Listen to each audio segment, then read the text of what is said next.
na akong pera, ako nakukuha ulit. O sige, pero may tubo na to ah. Kukunin ko yan kahit may tubo, may pambayad na ako sa'yo. O sige, Bogs, magkita tayo bukas ha. Sige, bye.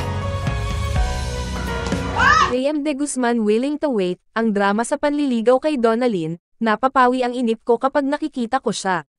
Willing to wait, ang drama ng kapamilya actor na si JM De Guzman sa ginagawa niyang panliligaw sa aktres at content creator na si Donalyn Bartolome.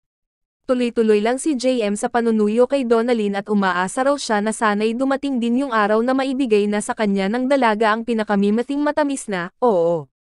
Ilang buwan na rin siyang pumoporma sa singer-vlogger pero sabi ng aktor, hindi naman siya nakakaramdam ng pagkainip.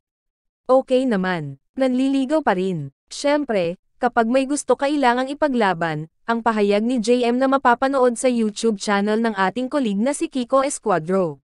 Nakangiti pang sabi ng aktor tungkol sa kanyang paghihintay sa sagot ni Donalyn, napapawi ang inip ko kapag nakikita ko siya.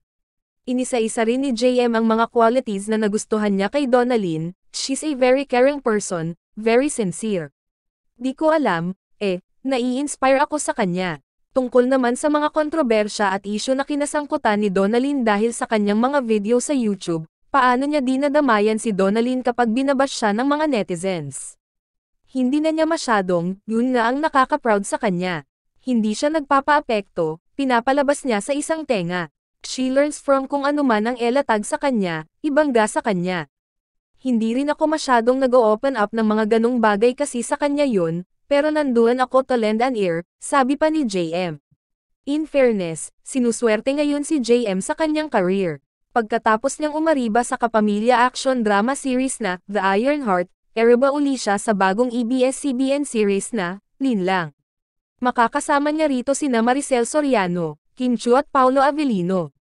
Paglalarawan niya sa kanyang role sa serye, shady ang character ko doon, medyo dark.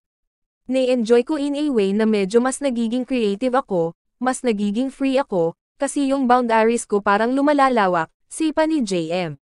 Pahabol pa niya, pero nakakapagod.